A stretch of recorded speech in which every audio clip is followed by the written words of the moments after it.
So are you ready? Can we start?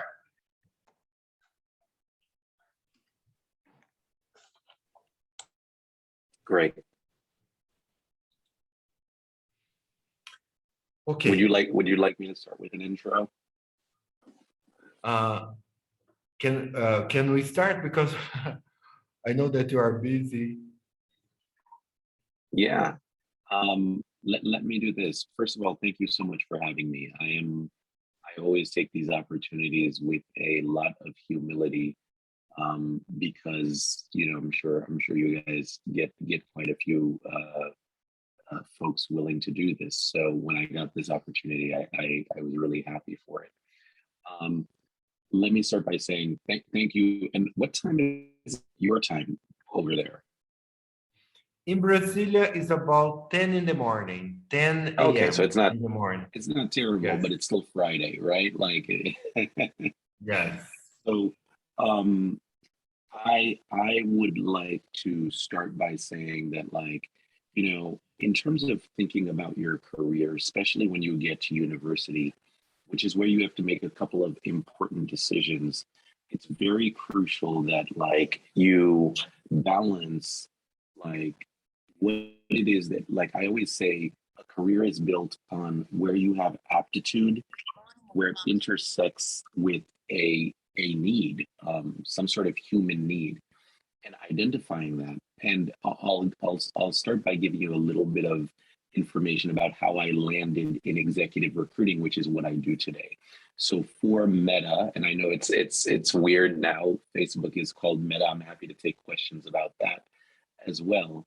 But for Meta, executive recruiting, which is what I do, I hire what would be the equivalent of our director plus level talent. It is something that I started actually in university myself. It was after my sophomore year of university that I took an internship, because internships are such an amazing way of identifying areas that you either have aptitude or areas that you have passion. So I was an international relations major. I always enjoyed traveling and I enjoyed communicating with people. It was two of those areas that, like, that first thing that I talked about, what are the areas of passion of yours? And then I found out that, like, with executive recruiting, that I could meet people, introduce them to companies, and that's a job that you could do. So I was very thrilled. So I did that starting my sophomore year, and I've essentially never looked back. I worked for one of the large companies. I know they have a presence there as well, for Russell Reynolds Associates. I got all of my foundation and all of my grounding there over 2 summers of doing internships there. So by the time I graduated, I was well positioned and had some experience where I could then land a job. I then went to a smaller boutique, which sometimes can help you accelerate your career. And that within 5 to 6 years, I was managing a pretty small team. Eventually, I would make the transition and want to go to the corporate side, to work for a corporation instead of working for an agency.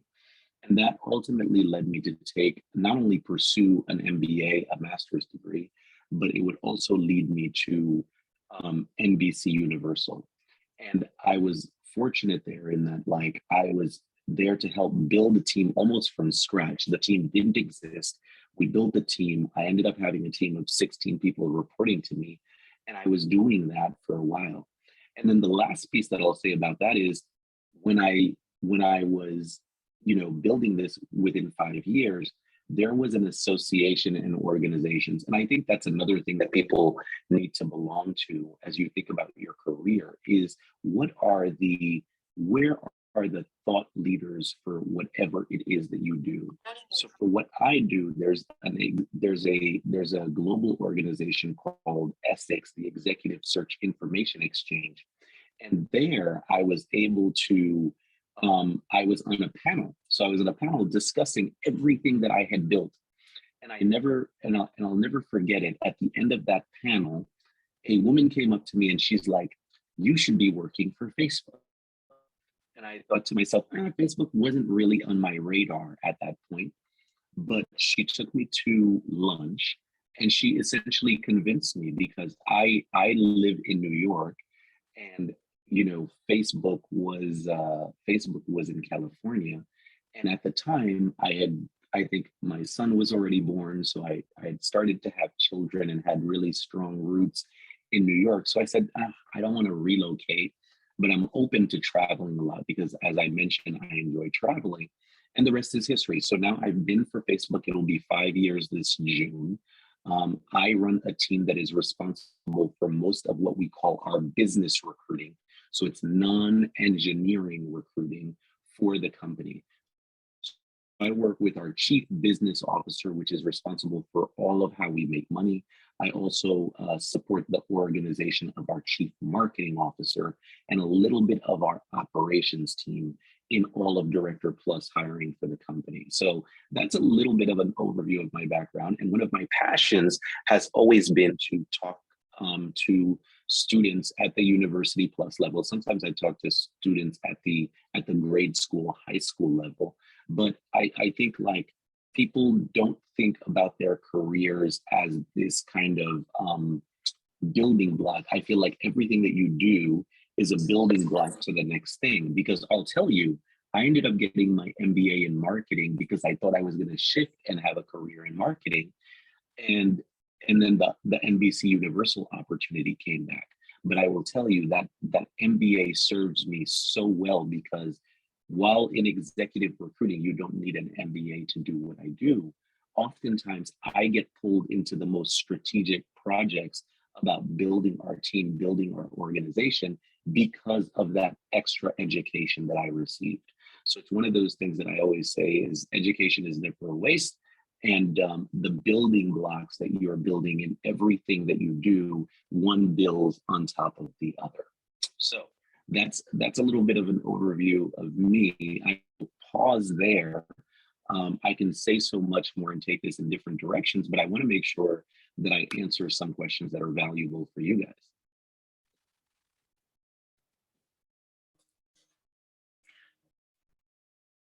Okay, thank you very much. Well, we're having some problems with the sound. Sometimes it's variating, sometimes it's good, sometimes not so good.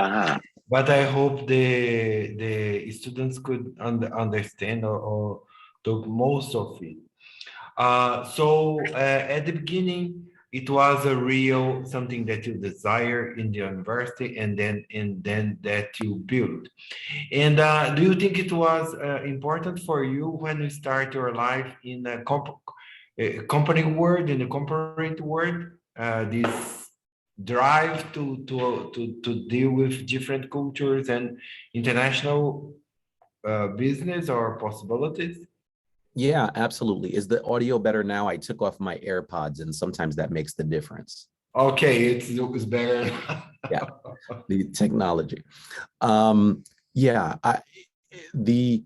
The number one thing, and even when I was in school and I was an international relations major with a focus on international business and trying to understand international commerce, one of the words that kept being used at the time, which we don't use as much anymore, is globalization, right? Like the world is increasingly global. And I'll tell you, I can't tell you how many times that I've hired talent from one part of the world and understanding those nuances in terms of how to engage, understand the nuances in terms of the local culture.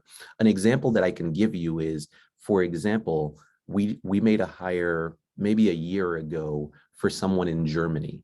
And in Germany, when you're hiring executives, like you have to give them a car allowance. There are certain things that you have to do that, like we ended up getting to the offer stage, and the candidate that we were going to hire was like, so where's my car allowance in this contract? Where's this? Where's that? And at first we were scratching our heads like, do we have to do all these things? And then we realized, like, yes, those are the necessary components of hiring an executive in that market. And as a result, we now codified that and we make sure that the next time we have a senior executive hire in that market, that we're doing business in the way that makes sense. And that's one of the things that I love about being part of a company that operates truly global, is getting a feel and getting to understand these different cultures and making sure that it works for the culture. And that's the thing with corporations.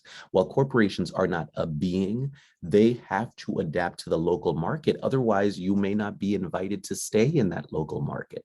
So it's truly important, I think, in your mentality, if you want to operate for a global organizations, to start thinking like that. Dr. Siegrid. Yes. Okay, so good morning. Good morning to everyone in the room now. Do you listen well? Are you hearing okay? I hope you guys are, yeah. Okay. So first of all, I would like to thank you for participating in that session with us. Thank you on the behalf of the management department of the University of Brasília. And I am here together with my students of creativity and innovation in organizations. So if you later can give us some hints on how creativity goes together with your career development. But I have another question, Mr. Carto said, which is many times I hear the students commenting on how sometimes they don't feel ready for the positions that are offered, or to go to the next step or the next career level. And I understand it might happen often, and usually we don't feel ready to the challenges that present, that comes to our horizons. So if you could share some of your experience on that. Did you feel ready for the challenges that came in front of you, or when you got into new positions, did you feel like, okay, I'm ready, I have studied, I am all fine to these new positions, or how did it go in your life? Yeah, so you're never ready. To be honest, if you go into a position and you feel 100% ready, you're not advancing. I can tell you from the internship that I had while I was still in school to that first job, even though I was going into a smaller company than Russell Reynolds Associates, like, I did not feel ready, in the sense that, like, they were looking at me as, oh my gosh, you have this big company experience, you're going to teach us everything. And I was like, well, I was an intern. Like, I didn't even feel ready in terms of what information could I bring to them, but they were so excited about my big company experience to go to that little company. When I made the transition from agency into the corporate world, again, big shifts in how you operate. On the agency, you work for the agency and you are running assignments for different corporations, but at the corporation, you're there. Like, you're there, you become part of the lifeblood of the corporation. Going from a media company to a tech company, again, a big shift in how we hire. It's very different hiring marketers and hiring like engineers, very, very different. You're never ready. I think you owe it to yourself to prepare. One of the things I can tell you personally, I don't read many things for leisure. Like, I don't read novels and things like that. I read business books and I read autobiographies of people that are successful, because I find that I learn so much more. I want to avoid as many mistakes as possible. So I remember when my boss told me, you're going to become a manager, I'm going to manage people, I went out and I bought like 3 management books, right? And I tried to learn what are the best techniques in terms of managing people. And ultimately I came up with my own philosophy and approach to managing people. But the books help you, and you get to learn from other people's mistakes, right? And the other thing is, you need to find mentors and sponsors, and there's a big difference between a mentor and a sponsor. I always tell folks that, right? Like, a mentor is somebody, like, I have one of the same mentors that I've had for years and years. We worked together at some point, but that person is still my mentor, even though I no longer work at the same company as her. However, sponsors are people within your company that can look out for your interests. and can make sure your interest in that company at the doors that you're not there, in the meetings that you're not there, for them to say, listen, Carl has the experience, he can do that stretch assignment, he can do that bigger role, right? So there's a difference between that. But I think like you're never ready. And I would say that if you feel completely ready for the position, it means it's not going to stretch you. It means you're going to be doing the same thing that you've always done. So yeah, don't let that anxiety of a new opportunity deter you from taking the leap and taking that new opportunity, because not feeling ready just allows you to focus. It helps you bring that intern like energy to what you do so that you can be the best at it, right? Like, and that's the thing that I always tell people, put in the time, put in the time. When you feel you're not ready, stay late, get to know the company, get to know what is expected of you, find somebody that is a peer, ask a lot of questions, all of the things, and then you'll be surprised at how, whether it's 6 months or a year, you make that shift from not being ready to saying, hey, I got this, right? Like after you have a couple of wins, you're like, I got this and I can do this. Okay, thank you so much, Carl. Yeah, I can talk about creativity. Is your hand still up for another question, or do you want me to talk a little bit about creativity? Well, if Jaqueline allows me, I think the next question, Jaqueline just raised her hand, but if you can give us 5 minutes on that, I think it would be lovely. Yeah, I'm happy to do that. So one of the teams that I hire for at Facebook, it's actually 2 teams. I hire for what we call our creative shop. We have creative shop and we have creative X. And having worked in media companies, I've hired for creative talent pretty much my entire career. What I will tell you is creative talent, as we actually go more into the digital age, creative talent is more in demand than ever before right now. When you think about what Facebook wants to do, which is building the metaverse, right? What we're calling Web 3.0, which will be an experiential internet versus an internet that is just 2-dimensional. We need people to, I was in a conversation the other day where we were talking about, like, if you have an avatar in the digital world and you want Nike sneakers, you need somebody to have designed those Nike sneakers in the digital universe. So the number one thing I think about sometimes, which not all creatives do this, which is follow the trends and follow where the patterns are going. So to me right now, if I were in any creative space, I would be figuring out what are the skills that I need to operate in the Web 3.0 digital world of like an Oculus headset and all of those things. How can you create for that world? The other world that I think is very highly in demand right now is gaming, because gaming and I think the Web 3.0 are going to probably be 2 sides of the same coin, in the sense that like the gaming world, when I think of Roblox and all these things, I have young kids. I have a 9-year-old and a 5-year-old, and I see them playing on Roblox and playing in these digital video games, which are immersive.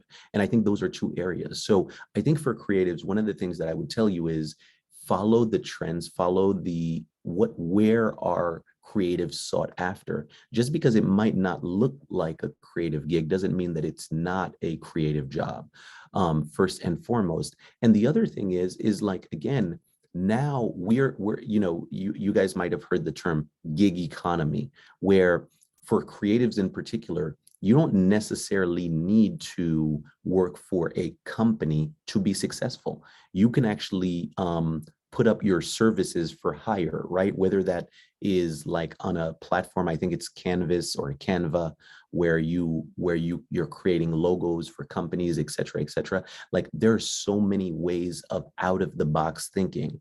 I think we've been trained to think, I go to university, I get a job at a company, and that's how I do it.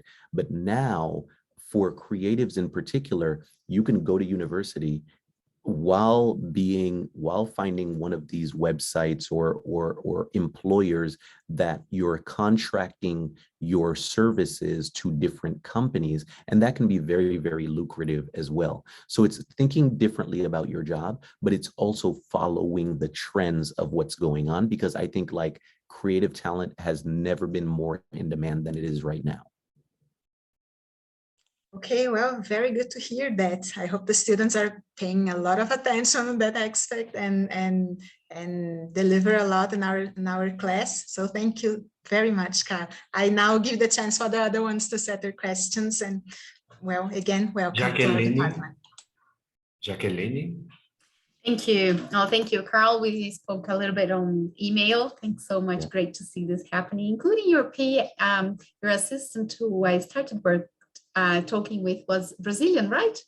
Oh, yes, yes, she is. Yeah. Yeah, there was one day she replied to me in Portuguese and I was going like, what? She is. She's on. Very nice, very nice. Great to talk to you. Carl, so I'm here with my students and we study futures scenarios planning. And it's absolutely amazing to see all of the tips and the insights that you are providing us, also going towards the future. And you've mentioned it a few times, follow the trends, follow the trends, follow the trends. That's like music to our ears. So trying to put together a few of the great insights you've provided, going back to the beginning when you mentioned the importance of education and how important your own MBA has been to your career, and how do you see that maybe, of course, expanding your personal experience. And now moving a little bit towards the future and how some big techs, including Facebook or Meta that you're going to talk about to us a little bit, I believe, in the coming minutes. But how do you see the trend of those large companies not giving so much or not giving so much? I'm not sure how much that is real or yet to be seen, importance to titles or to formal education. How do you see the balance between the importance of education and trends towards less importance of formal education? Yeah, so it's funny because we have a lot of, as you know, we do a lot of hiring. And by the way, Facebook is going to be doing a lot of hiring. Meta is going to be doing a lot of hiring this year. One of the things that I'll tell you is I today am older than our CEO, right? Our CEO did not graduate from college. He went to Harvard, but dropped out to start Facebook. And whenever I'm talking to a hiring manager that wants to hire, and they're like, well, I need somebody that has an MBA and that has this number of experience. And I say to them very politely, I'm like, well, by that criteria, Mark Zuckerberg wouldn't be working here. Like if you make the criteria so rigid that our current CEO, the person currently running our company, couldn't get a job here. So we have tried to find the balance of what education is absolutely necessary versus what are the things that we like to do. I will give a caveat to this because I think like you'll see on many of our job descriptions that a bachelor's degree is required. And yes, there are some where a master's degree is required. However, the thread that I think helps folks that may not have a formal education sometimes is, did they get the experience? Or at Facebook, did they enter into one of our programs? Because it's so timely that you asked this question, is we just created a program that if somebody goes through that program, I think the program takes maybe a little more than 6 months to complete, that we consider it a replacement for a bachelor's degree. I don't know yet if it's some of our international markets, but I know for sure in North America, we're doing this program. So if somebody wants to work in marketing at Facebook, we have these certifications that we used to give to employers to be certified marketing experts on how to sell advertising on Facebook. And what we said was, you really don't need a bachelor's degree to do this. Like if you've taken a couple of courses on how do you navigate Facebook's internal processes, you could do this pretty successfully. So now we have changed our position descriptions to not require a bachelor's degree anymore, and that you can go through this certification program, and that is a bachelor's equivalent. And I actually think that that's the future. I know Google Alphabet has a very similar thing where you can do some of their trainings, and as a result, it qualifies you for jobs in certain departments. So this is not by any means large scale. I think a lot of companies are looking at it for their ads businesses and their marketing businesses specifically. Creative might be a little bit part of that in there, but I think over time this is going to be the norm, where we're seeing a lot of people forego formal education to jump into their passion, particularly if they have the skills. Now, am I saying don't go to university? Not at all. What I'm saying is sometimes, and for certain talent, for certain areas of talent, sometimes you can make up for it with some sort of certification or some sort of process that a company might accept as an equivalent to a bachelor's degree. Does that make sense? Definitely. Definitely does. And thanks so much for clarifying that. It's great to see that trend taking shape. And if the big techs are going that direction, we should be very alert. Oh, I can see here that we have a friend, also New Yorker, that is Gregory Bergida. Greg, if you would like to open your camera or microphone or do a comment about the call, he's from the same town as you. You see? Oh yeah, we both went to Fordham. Yeah, hello everyone. Yeah, it's great to see Carl here and kind of sharing his knowledge. I've had the opportunity actually when I was with Northwestern. For 7 years, Carl spoke with our students as well, our undergraduate students. And, the amount of times that those students referenced the advice that he shared with them, I've lost count of at this point. So, I hope you all are enjoying the experience as much as I know other students have as well. Thank you very much for coming. Well, the microphone is open for the students to ask the questions or to send in the chat the questions. So we have this a unique opportunity here. So it's opportunity is open for you. Gustavo? Okay, so I want to ask a question. Let me find it here. Okay. So whenever we think about the metaverse, VR comes up, right?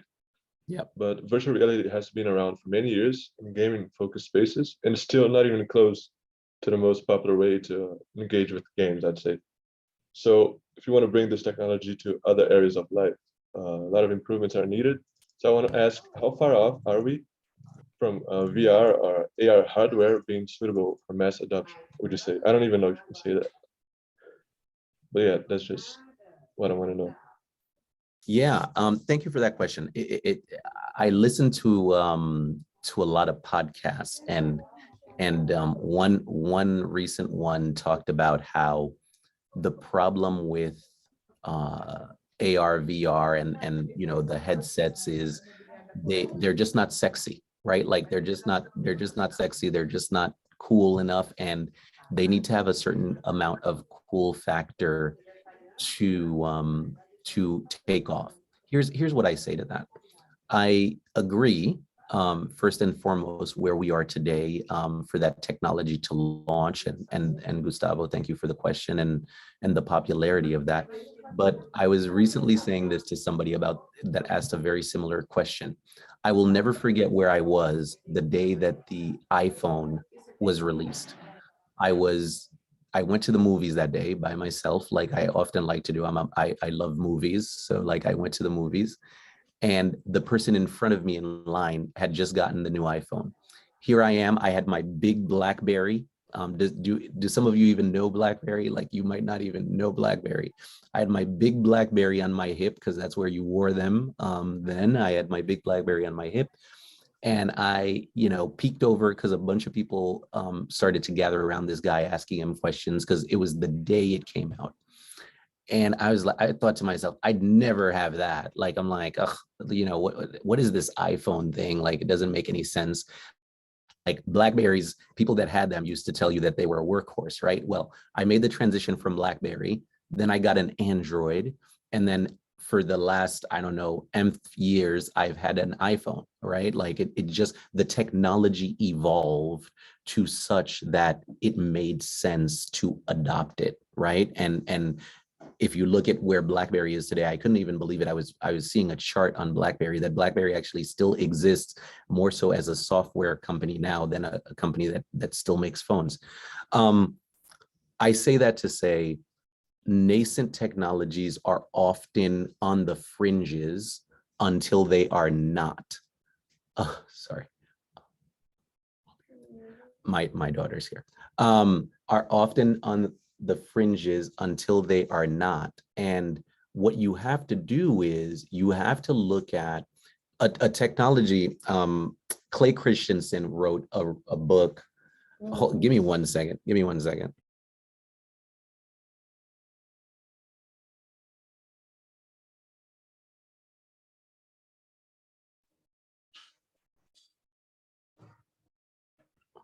Sorry. I'm trying to get her not to come back. I have my back to the wall so that they don't come around, but like, you can't tell a 5-year-old what to do. So Clay Christensen wrote a book. I'm forgetting, Greg, jump in to save me if you remember, but like one of the main theories is some technologies like parallel other existing technologies for a while and the existing companies that are going to be disrupted by that technology don't see it coming. Innovator's dilemma. Thanks, Greg. They don't see that new technology coming until it's too late because it operates on the fringes. Right now, you would say the AR, VR world is just, it's gaming, it's fun, you do it, like you play Beat Saber for a while and then you move on. But what's happening is the way that people want to experience the world, and I would say that like everything that's happened during this pandemic has probably accelerated these virtual options by 5 to 10 years, right? We've accelerated our adoption. This is normal. It's funny now because within Meta, we have people starting to go to the office and like right now, I can see you guys and I can see all your names. Before the pandemic, when people were in these virtual rooms, we've been using virtual technology at Meta for a very long time, but like I couldn't make out every single person that was in the room. So it's been weird being in meetings where I've seen people in a combination of being in the office and like all of you being on your individual cameras, in that like it's easier now, right? Like I can see Sarah, I can see Greg, I can see like many different people's names and I can identify you. So now the anomaly has flipped, whereas if you're in an office and when you're in an office, if you are using Zoom, the name of that office shows up and not your name, it then becomes harder to identify. So you have these technologies that are operating parallel. Is there a lot of work that needs to be done for AR, VR, for this Web 3.0 to get it? I personally believe so. And I agree with one of these podcasters that said, until it's like a pair of glasses, right? Where you put these glasses on and you're in the virtual world and people can still see your face, it's not gonna fully be there. But we are slowly getting there. And I think like at Meta, we want to be at the forefront to help lay the foundation for that, right? Mark Zuckerberg, if anything, is a visionary. I think he makes these big pivots at the company. We went from desktop to mobile first, and he was one of the companies that said mobile was the future. He saw the power of the iPhone and Android and made the big quick pivot Facebook to that kind of company. And now we want to make this next pivot. So that's where I would tell you is, yes, it's not attractive. The headsets are too heavy right now to wear for long periods of time. But I think like over time, the technology will go from being this niche to actually likely overcoming some of the existing technology, which could be your traditional smartphone. Great, thank you. I will give some voice to many questions that are coming up in the chat, Mr. Bernadotte. I will start going back to the beginning and asking you, it's a combination of questions that I'm putting together here, but if you could give 3 advices or 3 strong tips for those wanting to go into international careers, what would be, especially in this new world, like as you just mentioned, Meta will be hiring a lot this year. What would you tell them? 3 things they should not miss from now as university students to the job. Yeah, the one thing I look for in an interview is I look for aptitude, and aptitude is, you know, I'm going to give you my definition of what aptitude is people that are adaptable and that are teachable and can learn. And I think there are a couple of ways that it is one of the skills that is so hard to teach, but you see it, you can identify it. There are a couple of questions that I always ask in an interview is, you know, like you can ask somebody, tell me about a time that you learned a new skill. At your internship, how were you able to get the company from here to there? Like, what was something that like you looked at and you were able to learn it and then make it better? And I think one of the things that is a good sign of aptitude is curiosity. When I hear from somebody that they saw this and they tinkered with it and they tried to like figure out how to do it better, it often is a good indicator that that person has an aptitude for learning that is unlike anything else. Aptitude is number 1. Number 2 is, and with aptitude comes this humility and being able to learn. Listen, in my first job out of school, I was hired as a research analyst to identify executives, but occasionally that meant, because I was working for a small boutique, getting the head of office coffee. I think sometimes people these days have this attitude that certain things are beneath them in terms of what you're given to do. You just come in and you show up and you realize I am an employee of this organization, and whatever being an employee that day entails, I am going to do it. I'm going to do it like the best, you know, running to get coffee person that I can be, and that no job is beneath you. Till this day, I still, you know, it's funny because my relationship with some of my leaders, I'll give you an example. My leaders, the leaders I hire for, they know that I do not hire interns. Excuse me, you can have your glasses. They know that I don't hire interns, but like the last 2 days, one of my leaders, he's like, hey, this is my neighbor's kid, can you help them get an internship at Meta, right? Like, he doesn't have time to do it, he doesn't have the mental space to do it, and he sends it to me, but he knows I'm in recruiting, so I can help him get it to the right place. Like, I could totally say that's beneath me, that I don't hire for entry-level folks, but like, you just have to come in and get ready to do work. You have to keep a positive attitude, right? Like, that's number 2. And then I think number 3 is kind of one of the things that I already mentioned about looking at the trends, right? When I think about it, I'm going to make sure today, in today's world, I'm going to make sure both my kids go to coding camp and learn how to code. They don't have to be developers and coders, but I think having a base knowledge of being able to code is just where the world is going, right? Like, it used to be that, like, if you were an investment banker and you went into finance, that was the most sexy job that you can have. I think today, being someone that understands coding and understands how to work with engineers is probably one of the most valuable skills that you can add to yourself as we enter an increasingly digital age.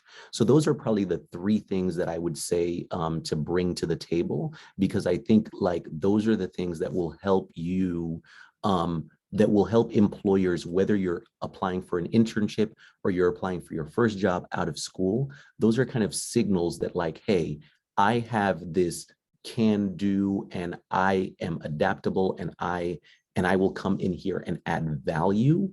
that I think is absolutely crucial, and one of the things I screen for when I'm interviewing anybody at any level.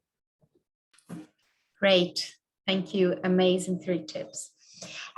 We still have a lot of questions and 15 minutes I'll to try go. I'll try to be shorter with my answer. No. I will try to combine questions here so we can listen from you. It's absolutely amazing. So now one from Greg, and he says, he already said hello, Mr. Bernadotte, but for students joining the workplace for their first job, how important is the brand name of the company? How do you see being a small fish in a big pond versus going to a smaller company where you may get to do a lot more? When do you hire? How much does brand name matter on a resume to you? Yeah, brand name matters. I'm not gonna, there's no way around it. I think the kind of companies that you work for matter. But here's what I would say in terms of going back to what I was saying, stepping stones.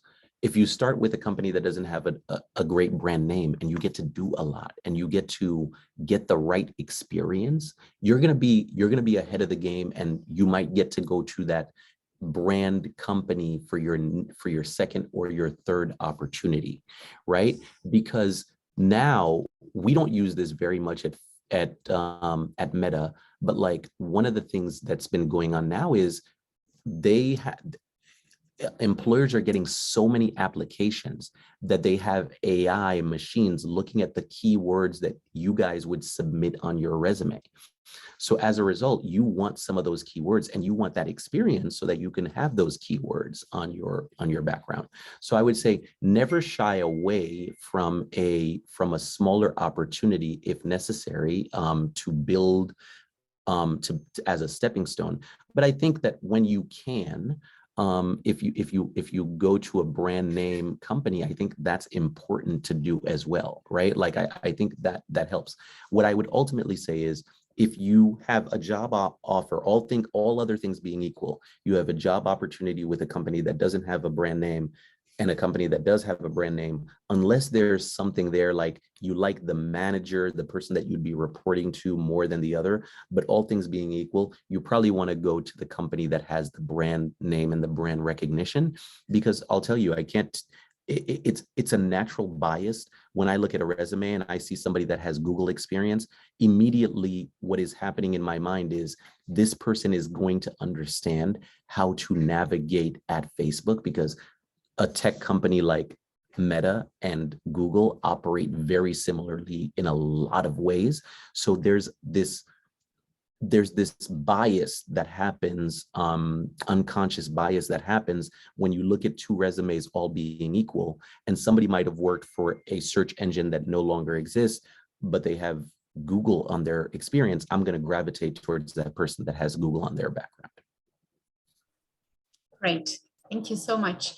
Now I'm going to jump to a technology question, giving the opportunity that we have. And it comes from Matheus. And he asks you about, how do you see this transition from the Web 2.0 to the Web 3.0, NFTs, DeFi, and blockchain technology? He does comment that he also invests in some of those opportunities, but most of the time he's yet looking at people slipping over those opportunities. He's not considering it's being taken fully as it could already at this point. How do you see that? Yeah, that's right. It's not fully there. I always go back and say, you know, one of the oh gosh, I always forget the name of books, but I have a roster of books that I read. But one of the first investment books that I think it's one of the ones that always gets recommended is invest in things that you know, right? And if you don't know something, go learn about it before investing in it. You know, it's the smart thing, so that you know what good looks like in a particular industry. And I think it's the same thing. So in thinking about the transition, whenever you're thinking about a transition, you know, there's that famous adage that change happens slowly at first and then all at once, right? We're now talking, NFT has been this word, like it's like all over the place this year, but like some of the foundation for that has been like already 2 to 3 years. So a lot of the early money, if you will, to have been made would have already happened in a process. But that goes back to, again, this desire and thirst for knowledge and to be in the know about these trends. And I think like, for me, the transition from, if I take these two things as separate, the transition from Web 2.0 to Web 3.0 is going to be slow. It's going to be in areas like gaming, first of all. And then I think the other opportunity is in workforce, is in work for Web 3.0, because while we're not going to be walking around the streets with our headsets, taking a meeting where you feel like other people are around you by using a headset, I think is going to be more and more popular. And I think that was accelerated due to this pandemic. So I think like, if I were to say where I would bet on Web 3.0, it would be continually in gaming. And then I think more so in the workspace, I think are two areas where I would bet on Web 3.0. NFT and all of those things. I'm not a financial advisor, so I'm not going to give you investment advice. But again, I would say before you jump in, whether it's digital cryptocurrency or whatever, do your research on these things. Be careful of just following the trends that are happening, because what happens is information is one of these things, right, where it tends to be concentrated in the hands of a few for a while. And by the time you catch it, it might either be on the decline or it's plateauing. So just be very careful when it comes to following trends there. But absolutely, the number one thing you can do about any topic is get smart on. Great, thank you. Now maybe going to final questions.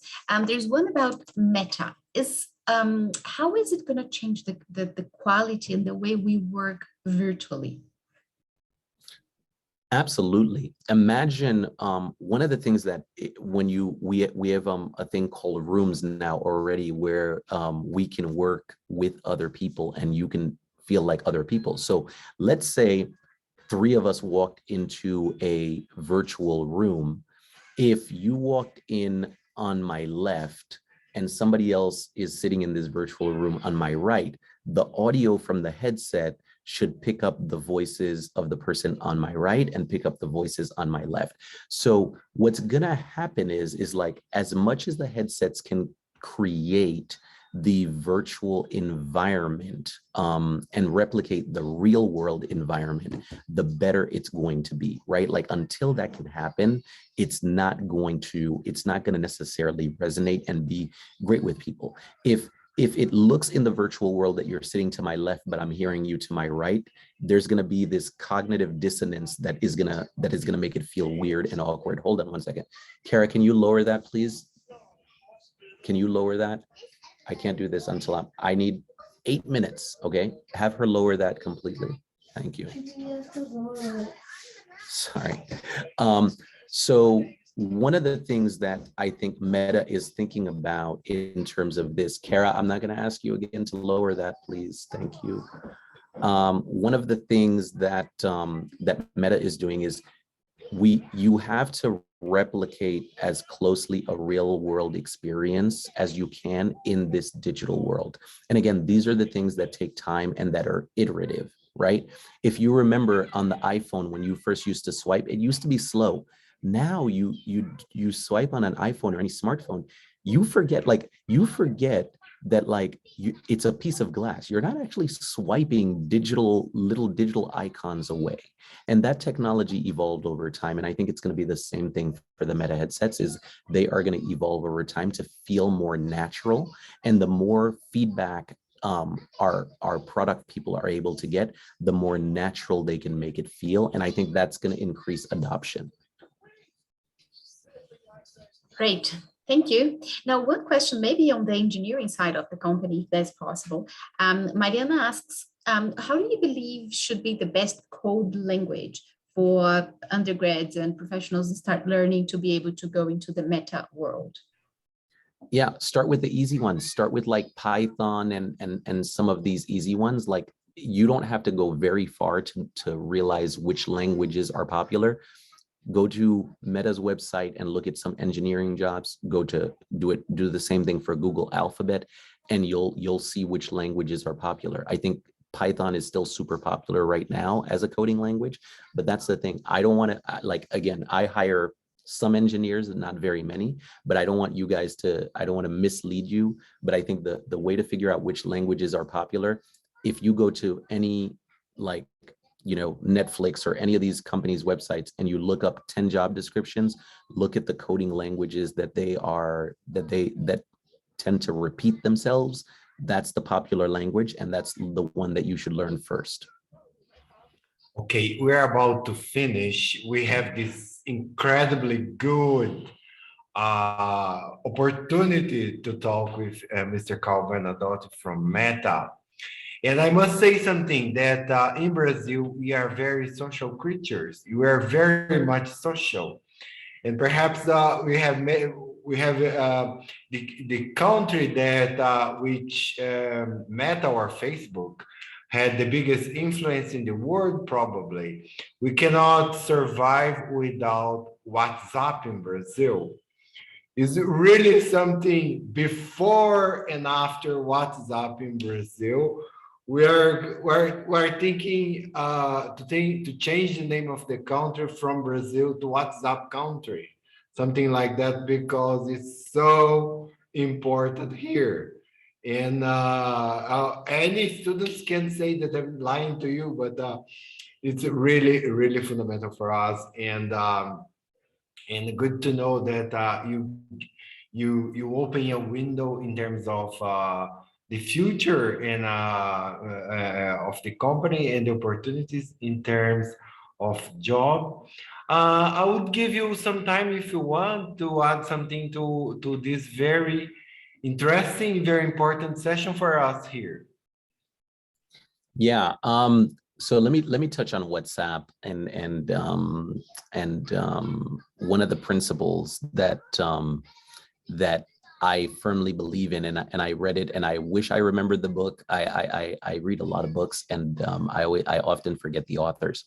But one of the things the author said in this particular book is, if you want to have more, if you want to have more influence, create more value, and value can be measured by just utility, right? Like how many people use your app. So is a measure of utility. And I love what you just said about WhatsApp being one of these things that is used so much, right? Like, because we love hearing that. And you know, like WhatsApp is a wonderful product. I use it all the time. I can't tell you how many groups I have going on, family groups, different friend groups, etc.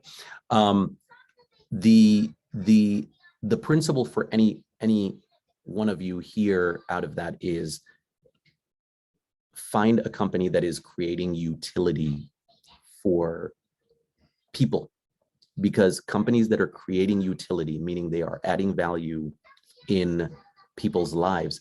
I think Mark tells this story on one of the reasons he chose to buy WhatsApp was he was traveling, and then he just noticed that like everybody was using it. Like I forget what country he was, but everybody was using it, and he saw the utility. And even though WhatsApp was in messaging, and at the time he was considering himself social media, he understood that the two were linked, were completely linked.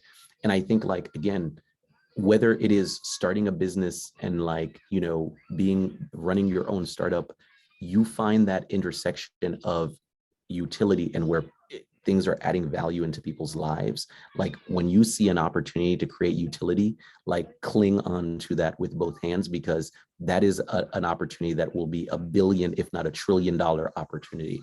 So when I think about that, and I think about like I'll say a little bit about the criticism that, you know, Facebook Meta gets in terms of everything, is we really believe that our apps should be free. We really believe in the utility, and we really believe in trying to figure out the best tools to serve the largest possible number of people. And I think that's what you're seeing in WhatsApp, and that's what you're seeing in other things. When I think about TikTok, which, you know, in our last earnings call that happened last week, Mark Zuckerberg talked about that. And one of the things is, TikTok is now creating so much utility. I guarantee you almost everybody on here also probably has TikTok. It is creating a massive amount of utility, and like the creation of utility will always attract users. So it is naive to think that Facebook will exist. Some of you probably don't remember what was it called again? Oh my gosh, I'm forgetting what that platform was, but it was the platform that was popular before Facebook was popular. You don't even remember its name. Maybe. Orkut? What was it? Orkut. No, I'm thinking of a different one. It was primarily music based, but anyway, when you stop creating utility, essentially you stop being valuable. And I think it's the same for corporations, but it's the same for individuals. I think you have to bring a certain amount of utility to your employer, and you have to figure out how you are adding value, because the more value you add to the corporation or company that you work for, the more you will be compensated for it. So I always think of terms in terms of their utility. Well, I can say to you, that's for sure. There is the history of Brazil before WhatsApp and after WhatsApp. Okay, that's very important. Well, people that cannot write illiterate, they record their voice. And so the cell phone open a new world for them. It's social importance of this network. Families, social groups and business, everybody use WhatsApp. And well, thank you very much, Mr. Bernadotte. It was a real great opportunity, and we have this phenomenon. It's very rare to happen that when the students start to call each other and bring some other students for the session, and we had in your session. Thank you very much for this brilliant talk that we have with us. In the name of the University of Brasília, I say thank you very much for this great opportunity that you gave to us. Thank you very much. Yeah, it was my absolute pleasure. I apologize for the technical difficulties and also the 5-year-old that is refusing to. Oh, that was brilliant. That was brilliant. Background, like she just will not listen. She's 5 going on 13, but it was my pleasure. Please, if you guys are using LinkedIn, find me on LinkedIn. I'm always happy to connect and stay in touch. And again, thank you for this opportunity. I really appreciated the opportunity to come in and share. Okay. Thank you very much, sir. Thank you very much. Bye-bye. Bye-bye. Thank you, Carl. Thank you. Good Bye-bye. Sure, Bye-bye. Thank you. Have a great day. Thank you.